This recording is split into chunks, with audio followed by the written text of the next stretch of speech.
Negara yang akan dikunjungi adalah Portugal, Spanyol, Perancis, Swiss, Italia. Jadi kalau kita pergi ziarah ke Eropa, pasti akan ada kombinasi dengan wisata. Makanya nama saya Hmm. pun Travel, Holiday, and Pilgrimage. Jadi HOPE itu singkatannya dari Holiday and Pilgrimage, mungkin kalau yang biasa di Italia, Pellegrino. Nah, kita pergi ke Portugal, Spanyol, Prancis, Swiss, Italia, dan satu lagi pasti Vatikan. Nah, yang tadi saya sebut, kota pertama kita masuk dari Lisbon, lalu kita akan menuju ke Fatima, lalu kita akan ke Obidos dan Nazare dalam waktu di 3 hari di Fatima. Lalu kita akan mampir ke Batalia. Batalia itu satu desa di Portugal, itu sangat penting buat penziarahan karena banyak para martir di situ. Waktu Portugal asal muasalnya menjadi republik itu adalah di kejadian di Batalia itu, the battle. Jadi sekarang ada di situ satu biara yang terbesar di Portugal. Jadi selain ada kunjungan ke Fatimanya itu sendiri, tempat penampakan Buddha Maria, jadi di Eropa itu ada 3 tempat yang sudah resmi diakui oleh Vatikan, yaitu Lourdes, Fatima, dan Knock di Irlandia. Ada satu tempat lagi tapi di benua Amerika, di Meksiko, Guadalupe. Oke. Nah, dari Lisbon, Fatima, Obidos, Nazare, di Fatima tadi udah pasti kita mengunjungi tempat-tempat penziarahan yang ada di sana. Oke, silakan. Nah, ini itinerary-nya.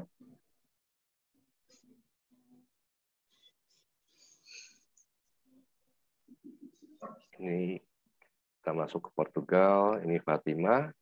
Stop pause dulu. Nah, ini Capellina. Nah, di tempat inilah Bunda Maria menampakkan diri kepada 3 anak selama 5 kali. Care. Nah, ini ada tempat jalan salib Via Dolorosa di Fatima. Itu adanya kurang lebih sekitar 1,5 kilometer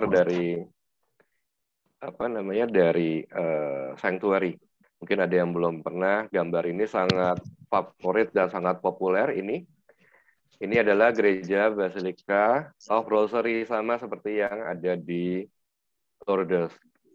Di dalam gereja ini dimakamkan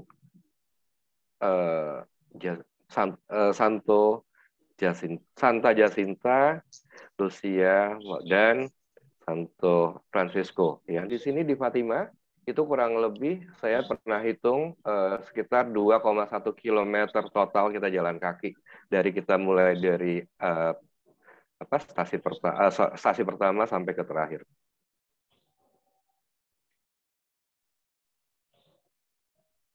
Oke, ini kalau malam hari, ini yang gambar di sini, ini mungkin karena ini kan banyak yang pasang lilin, karena kalau banyak ini berarti biasanya di setiap tanggal 13.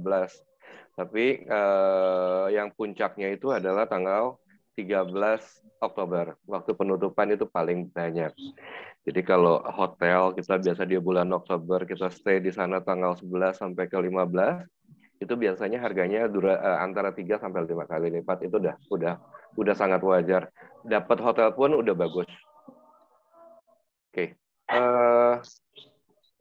Nah, ini doa yang biasa dilakukan sewaktu di Fatima. Saya pernah tanya, menurut Romo di sana memang ada ceritanya. Nah, akhirnya sampai cerita itu menjadi berjalan. Kita dari sini itu ke Capellina itu kurang lebih sekitar 150 meter. Biasanya kita doa sendiri, intensi pribadi sendiri, sampai dari sini berlutut sampai ke Capellina.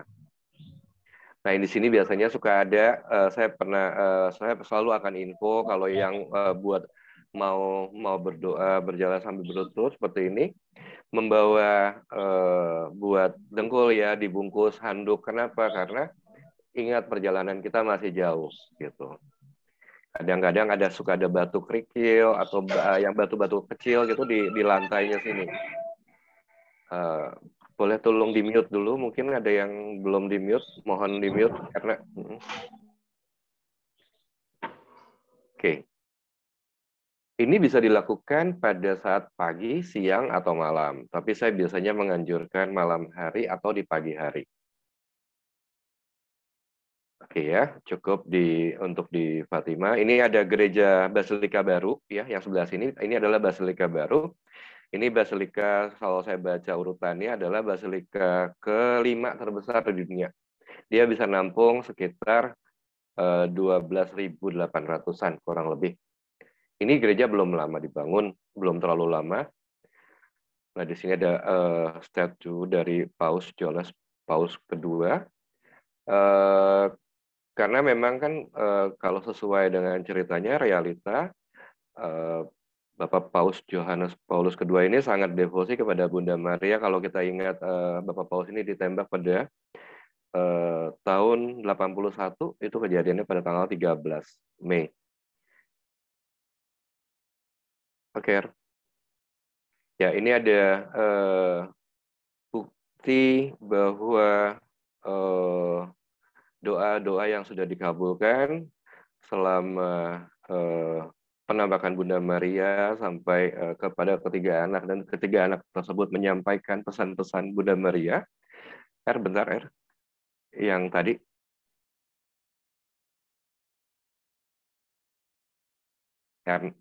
Ya, oke. Ini adalah pecahan dari tembok Berlin. Jadi tembok Berlin ini adalah simbol dari runtuhnya komunisme Rusia, Soviet pada saat itu. Oke, nah ini yang ada di Fatima. Oke, berikutnya. Nah, ini kita sedikit berwisata, mencuci mata, melihat desa kecil Nobidos, itu desa yang ada di dalam benteng, tidak terlalu jauh dari Fatima. Kita akan ke sana.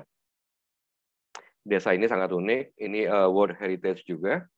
Jadi UNESCO World Heritage. Kan di Eropa banyak sekali bangunan-bangunan yang dilindungi ya, termasuk beberapa kota. Oke. Ini Nazare. Nazare ini adalah satu kota juga.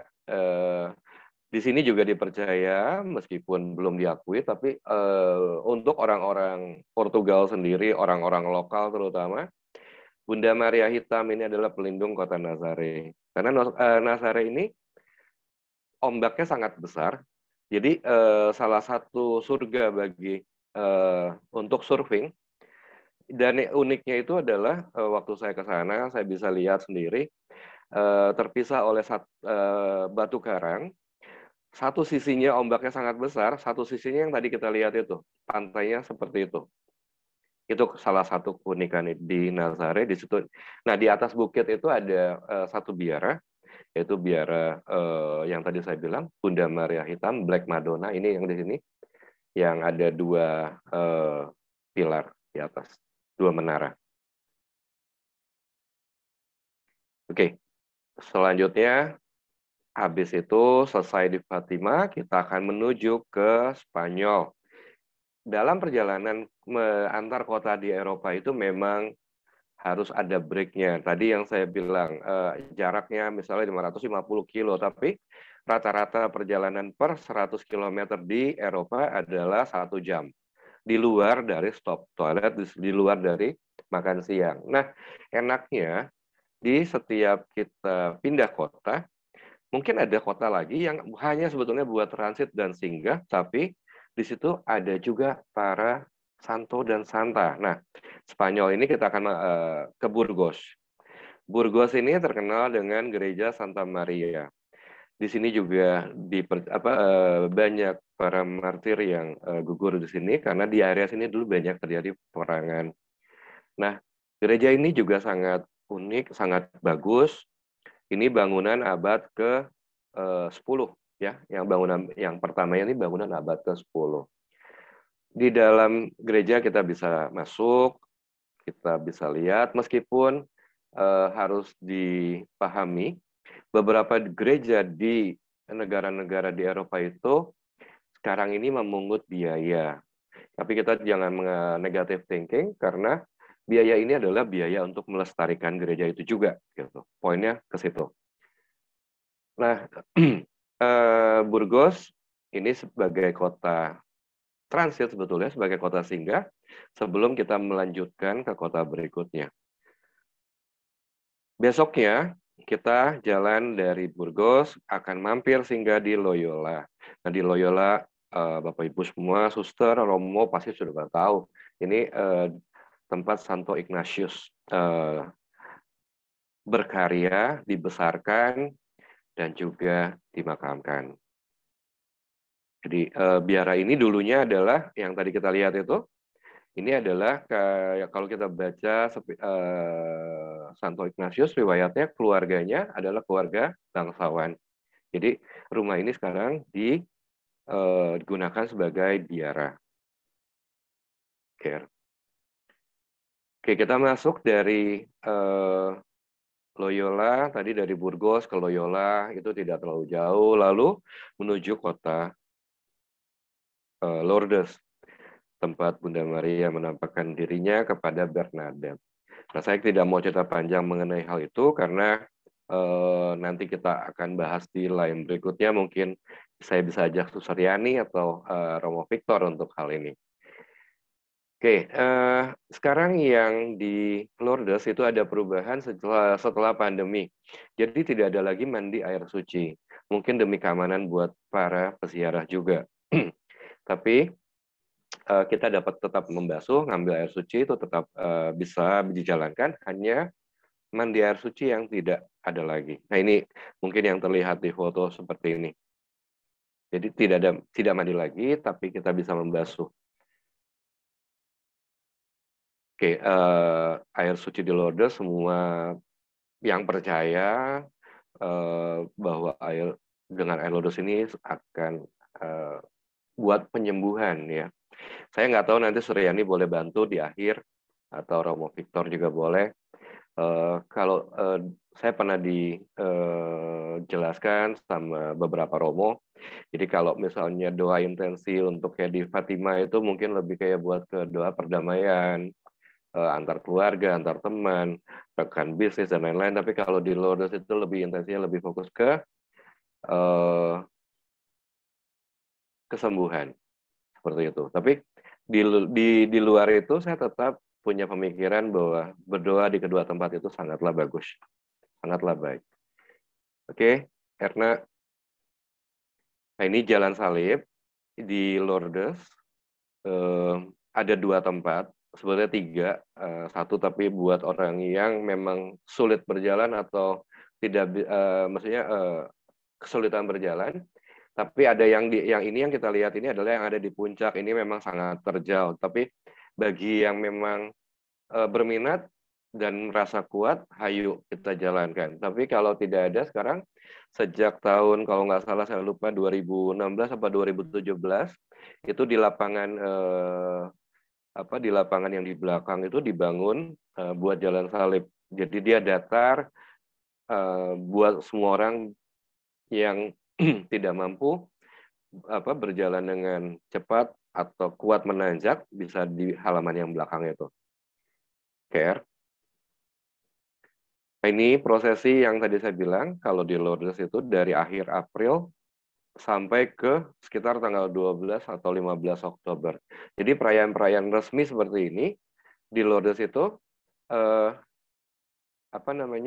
hanya di periode itu. Setelah itu biasanya kalau grup, misalnya ada grup di bulan Desember, meskipun bulannya Desember, kadang kan temperaturnya tidak terlalu dingin, kita bisa adakan sesama grup, tidak ada masalah.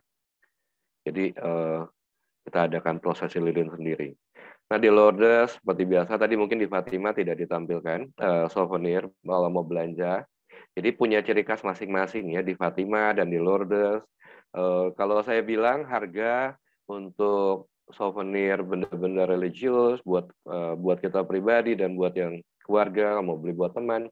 Itu di Portugal harganya biasanya lebih murah. Tapi memang kadang mungkin yang ada di Fatima atau di Portugal kita nggak bisa dapatkan di Lourdes di sini. Oke, ini ada di sepanjang jalan ya kalau tadi ya yang Lourdes itu toko-toko. Nah, dari Lourdes kita akan langsung menuju ke kota Paris dengan TGV. Nah, dengan TGV itu kalau di perjalanan, kenapa sih saya pakai TGV coba? Jadi begini, kalau kita naik bis itu kurang lebih kan dia total 970 km.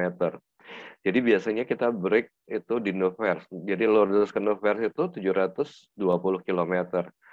Nevers ke Lourdes itu kurang lebih sekitar 180 km. Nah, kalau misalnya program mampir ke Nevers bisa, tapi harus nginap semalam.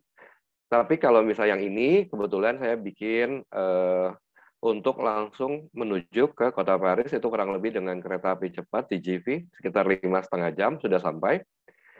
Nah, enaknya juga kalau kita naik kereta sampai dari Lourdes ke Paris, Paris itu adalah stasiun terakhir. Jadi kita tidak perlu terlalu buru-buru untuk menarik koper di waktu sudah tiba di stasiun terakhir, karena dia akan berhenti. Beda kalau sebaliknya dari Paris ke Lourdes, kita akan hanya punya waktu itu 4 menit paling lama. Jadi biasanya saya minta tolong peserta, terutama yang bapak-bapak, yang muda-muda untuk saling bantu. Nah, oke. Sampai di Paris, nanti saya saya belum ada reservasi untuk TGV-nya, tapi biasanya saya ambil yang sekitar jam 10, jam 11 dari Lourdes. Nah, berarti nyampe itu kurang lebih sekitar jam 3:30 sore. Sampai di Lourdes, ini yang ditampakkan ini bukan, kita nggak bicara urutan ya di sini, tapi adalah tempat-tempat ziarah juga yang akan kita kunjungi di kota Paris. Nah, ini adalah gereja Santa Caterina Labore. Lalu ini juga Notre Sacré-Cœur. Ini adanya di dataran tertinggi di kota Paris. Dari atas sini kita akan melihat pemandangan kota Paris sangat indah. Ini gereja Sacré-Cœur ini juga waktu tahun jubileum juga membuka pintu juga waktu tahun jubileum ini sebagai pintu suci. Lalu ini adanya di Montmartre namanya, Gunung Martir kalau di Indonesia ini. Ini sebelah kirinya, tapi tidak terlihat di sini, ada gereja Santo Petrus. Itu salah satu gereja tertua di kota Paris. Gereja itu penting juga buat kita ziarah ke sana, terutama memang dari para ordo Jesuit, karena di tempat itulah dipercaya bahwa Santo Ignatius ingin mendirikan ordo lahirnya ordo Jesuit itu ada dari situ. Oke, Erna ada nggak itunya yang gereja Santo Petrus? Nggak ada, Pak. Oke, nggak apa-apa. Nggak apa-apa. Itu adanya di belakang Sacré-Cœur. Memang biasanya kita tidak pernah adakan program ke sana, tapi biasanya saya selalu, karena kebetulan memang ada waktu juga dan kita ada mengunjungi ke Sacré-Cœur ini, tinggal jalan kurang lebih 200 meter kita juga bisa doa pribadi di sana. Oke, ini jalanan Champs-Élysées, jalan utama di kota Paris. Kita juga sightseeing, ada walk tour, ada melihat-lihat dari atas bis ya, mengelilingi kota Paris. Termasuk Eiffel kita stop untuk foto, bikin kenang-kenang foto sebagai kenang-kenangan. Oke, dari Paris kita akan menuju kota Swiss. Boleh dibilang kita akan sedikit berwisata di kota ini. balik lagi, sayang untuk dilewatkan, karena kita habis dari Paris itu tidak bisa langsung menempuh jarak langsung dalam 1 hari perjalanan itu menuju Italia itu langsung nggak bisa ya. Jadi kita berhenti di Zurich, tanggung kalau sudah di sini pasti banyak juga yang minta. Kenapa nggak kita juga menikmati di kota Swiss, di negara Swiss. Jadi ya udah, kita jalan-jalan di situ, kita ke Lucerne, kita ke Mount Titlis, kita naik ke Bokar, ke puncak gunung Titlis. Ini kota Lucerne, kotanya juga sangat cantik. Umumnya kota-kota di Swiss mereka selalu mempunyai danau. Nanti saya akan singgah juga di salah satu biara. Nanti saya atur untuk singgah di biara kalau memang ada waktu ya, balik lagi ke situ. Jadi saya tidak masukkan dulu dalam program karena mengingat waktunya. Oke, dari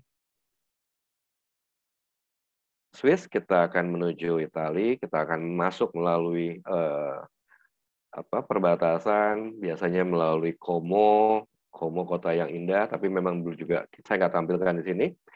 Biasanya hanya lewat singgah makan siang atau memang hanya kita teruskan ke Italia.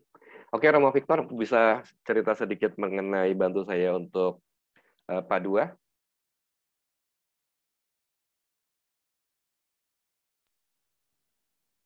Oke, baik ya. Karena saya paham Romo Victor sangat paham sekali mengenai Santo Antonius Padua dan terutama Padova ini. Silakan Romo. Baik, terima kasih Padua ya. Ya, tempat sangat berkesan bagi saya, pertama sekali menginjakkan kaki di Italia, langsung memang di Padua, 3 bulan di Padua ini, begitulah mengurus semua administrasi. Dan memang Padua ini salah satu kota abad pertengahan juga, dan termasuk kota antik untuk Eropa. Salah satu memang yang kita kenal adalah Universitas di Padua, salah satu universitas tertua juga di Eropa. Lalu yang berikut di tidak jauh dari Basilika ini ada Fakultas Farmasi, salah satu farmasi terbaik di Eropa, jadi Padua. Lalu hal yang menarik di kota Padua ini adalah ada Santo Antonius ya. Santo Antonius ini yang kelihatannya adalah Basilika, tempat di mana makam Santo Antonius, dan juga menariknya Santo Antonius ini lidahnya sampai sekarang masih utuh. Itu ketika dia wafat ya tahun 1231 yang dikanonisasi di Spoleto ya, di Spoleto Lembah Umbria. Lalu kemudian ketika dia dimakamkan di dalam gereja ini, sebenarnya pada saat itu ada gereja kecil di situ, dan ketika Santo Bonaventura menjadi minister jenderal pemimpin ordo ya sekitar 40-an tahun setelah wafatnya, setelah dimakamkan Antonius, diminta untuk dibuka makamnya, lalu tampaklah ada mujizat luar biasa dari Tuhan bahwa semua tubuhnya itu menjadi ya tulang, tetapi ya lidahnya ya dagu dan lidahnya ini tetap utuh, dan sampai sekarang disimpan di kapel relikwi di dalam basilika. Dan kalau kita ke sana masuk, kita bisa melihat itu secara langsung dan bisa berdoa begitu. Di Padua ini dikenal dengan kalau ke Padua itu, kalau namanya Santo Antonius dipanggil Il Santo ya. Il Santo artinya yang kudus. Jadi bagi orang Padua, yang orang kudus itu yang Santo Antonius, begitu itu penariknya. Maka kalau kita ke kota Padua, ada tempat fermata, tempat berhentinya bus, tram ya, kereta di atas ya, kereta di atas jalan raya itu disebut Il Santo ya. Jadi Santo itu bagi orang Padua hanya Antonius. Begitu itu salah satu yang unik di kota Padua. Di kota Padua ini juga sebenarnya ada beberapa santo yang sangat terkenal, seperti Santo Leopoldo Mandik ya, yang kalau ingat ketika tahun kerahiman itu Santo Leopoldo Mandik ini tubuhnya masih utuh, dan juga Santo Padre Pio ya.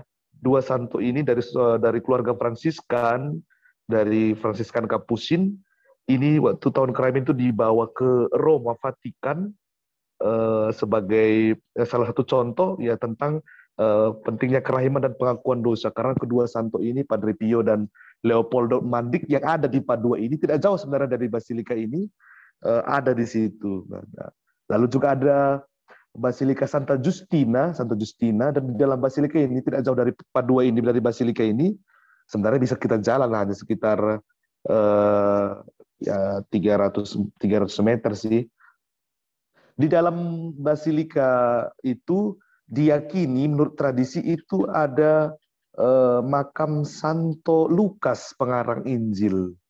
Nah, dalam sejarah gereja kan kita tahu bagaimana Italia kemudian Roma menjadi pusat kekatolikan, dan ketika terjadi perang-perang salib pada masa lalu itu banyak ya tubuh-tubuh orang-orang kudus atau barang-barang kudus dari Yesus dan juga para rasul itu dipindahkan atau diangkat atau diselamatkan, dan di Italia itu disimpan tuh. Termasuk itu juga tubuh Santo Lukas bagian tubuhnya. Dan juga di Venezia tidak jauh dari sini sekitar 30-40 km itu ada San Marco, itulah Santo Markus ya pengarang Injil. Tetapi di Padua itu ada Santo Lukas. Begitu, ada itu kekhasan religius di sini. Tetapi ya ada banyak hal yang sangat menarik di kota ini sebenarnya. Tidak jauh dari basilika ini ada Prato della Valle, ya Prato ya tempat di mana pusat kota Padua, di mana di situ ya bisa nongkrong, bisa memandang Basilika Santa Justina, bisa melihat Basilika Santo Antonius. Lalu tidak jauh dari situ juga itu ada Basilika Santo Leopold Mandik. Banyak hal yang sangat menarik di kota ini, ya kota yang sangat ramah ya. Bahkan musim dingin juga sangat ramai orang datang ke basilika ini. Di dalam basilika ini kita juga bisa ya berkunjung melihat gaya arsitektur yang sangat luar biasa ya, dengan kubah-kubah dan lain sebagainya. Lalu di sebelahnya juga ada museum Antonius. Lalu ada mostra, tempat di mana kita bisa masuk ke dalam, lalu kita akan bisa menyaksikan secara langsung, dan lewat virtual kita dituntun bagaimana kisah hidup Santo Antonius Padua. Syukur bahwa di tempat ini ada dua saudara kami yang tinggal di sini, begitulah. Ada Romo Lukas Nura dan Frater Darun yang memang melayani, tinggal dan bekerja di sini, begitulah. Di kota Padua. Tidak jauh dari sini ada juga sebenarnya sekitar dekat stasiun kereta, tidak jauh dari satu kereta, ada santuari juga, tempat di mana Antonius ketika itu dia wafat. Ya, dia wafat di situ, namanya Arcella. Lalu kemudian dipindahkan jenazahnya ke sini, dan kemudian hari dibangun basilika ini. Dan sekitar 25 km ada juga tempat santuari di mana Antonius itu kita kenal, kalau kita melihat patung Antonius itu dia memegang kanak-kanak Yesus. Ya, jadi tempat peristiwanya itu terjadi di namanya Campo San Piero, di mana Antonius Padua ini didatangi oleh kanak-kanak Yesus. Itu disaksikan langsung oleh seorang pangeran yang mempersembahkan tempat di mana Antonius ini bermeditasi, begitu. Dan di situ juga di Campo San Piero, bagaimana Antonius bermeditasi di atas pohon dan berkhotbah dari atas pohon. Maka Antonius ini ketika kita melihat patungnya ada juga kitab suci yang dia pegang ya, karena memang dia adalah pengkhotbah ya yang hidup.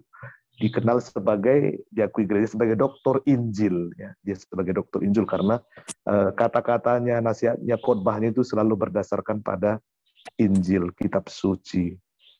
Baik, Romo Victor. Nah, begitu saya kira kota Padua yang sangat ramah dan sangat menarik untuk dikunjungi, begitu. Iya, iya. Oke, Bu Bapak semua, Suster, kalau Romo Victor sudah menjelaskan, susah direm, apalagi passionnya memang ada di sini ya. Maksudnya di Padua ini ya masih sih. Oke, nah, Ibu Bapak semua, tadi Romo Victor memang akan mendampingi kita di perjalanan yang nanti akan, maksudnya program yang ini ya, program ziarah ini. Nah, dari Padua kita akan masuk ke kota Roma. Bentar.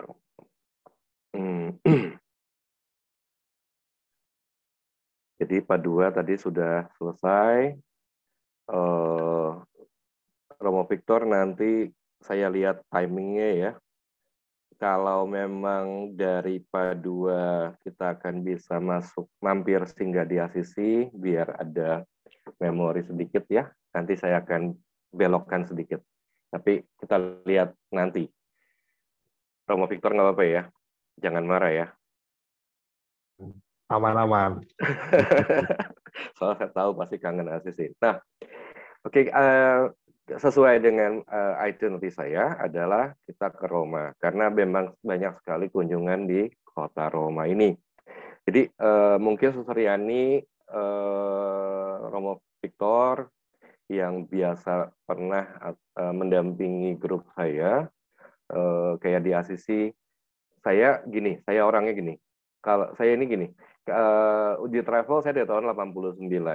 Saya punya passion di bidang ini, jadi untuk program yang akan saya kemas, saya jual, saya dapat untungnya, tapi saya mikirkan juga para pesertanya itu pulang mendapatkan apa yang diidamkan apa enggak gitu ya. Jadi saya tuh berusaha selalu memenuhi itu.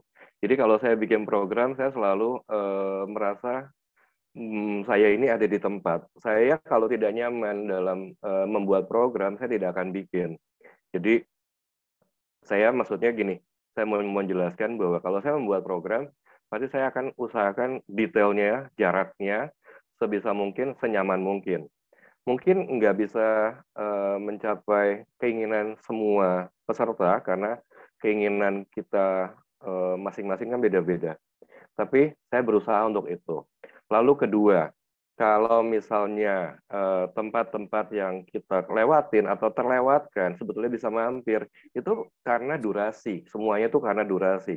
Jadi kalau transport di Eropa, itu mereka 11 jam maksimal. 11 jam sudah dengan berhenti toilet, makan siang, antar kita ke restoran makan malam, sampai dia ke tempat parkir itu dihitung semuanya.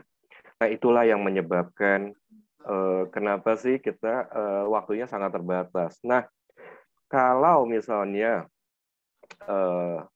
makan, kenapa sih suka diburu-buru? Ya itu salah satunya karena durasi semuanya balik lagi kembali ke timing ya, gitu.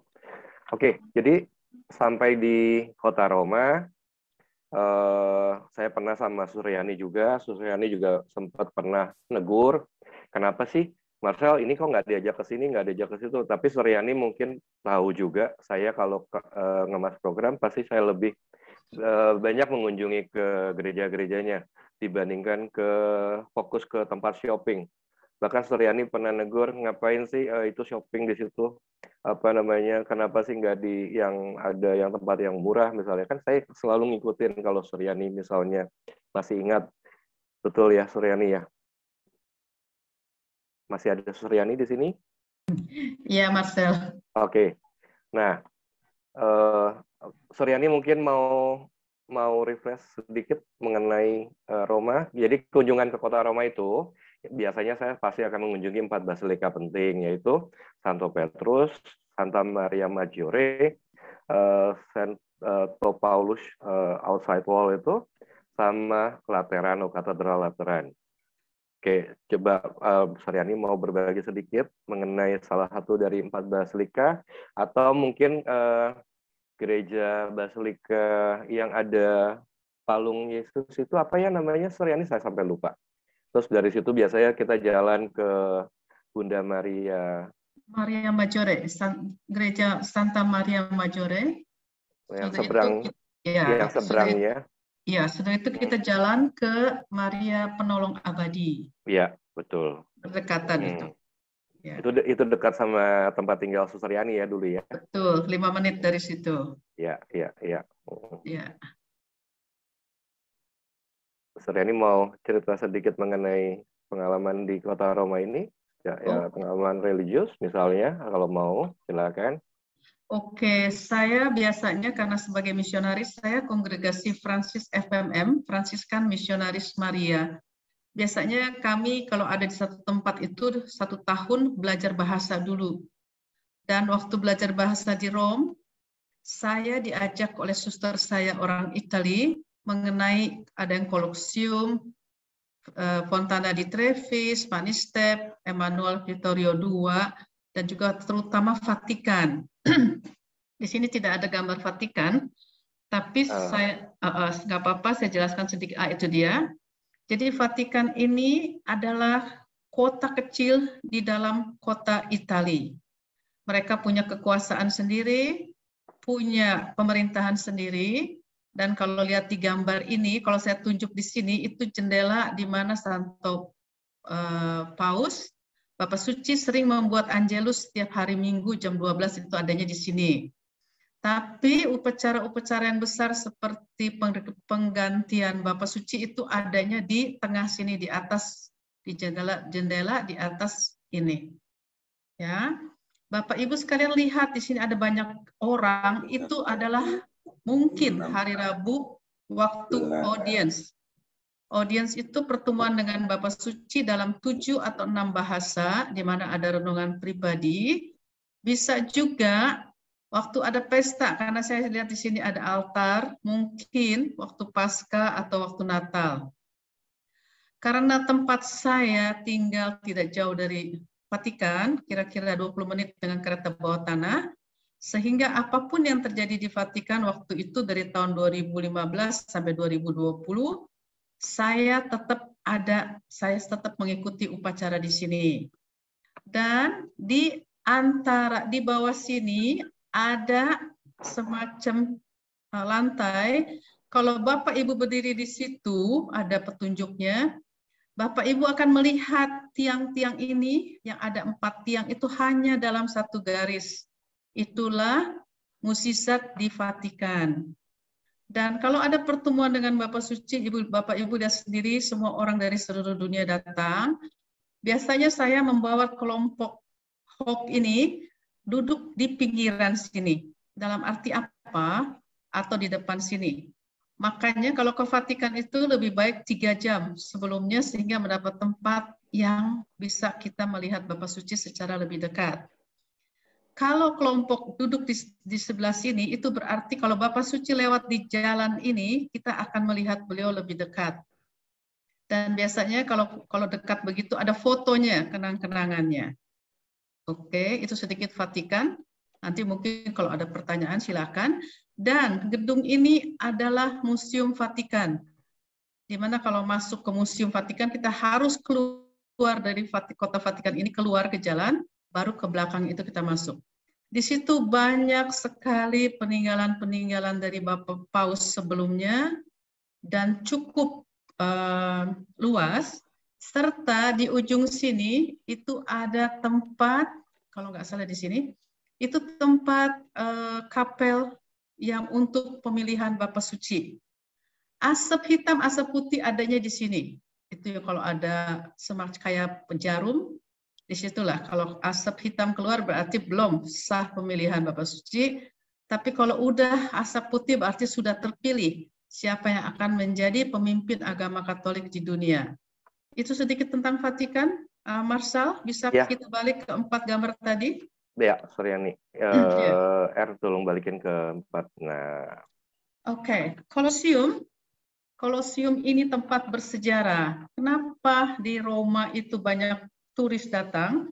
Karena tempat-tempat sejarah seperti Kolosium, Fontana di Trevi, Emanuele Vittorio II, Spanish Step itu nggak pernah diubah. Ini asli dari dulu.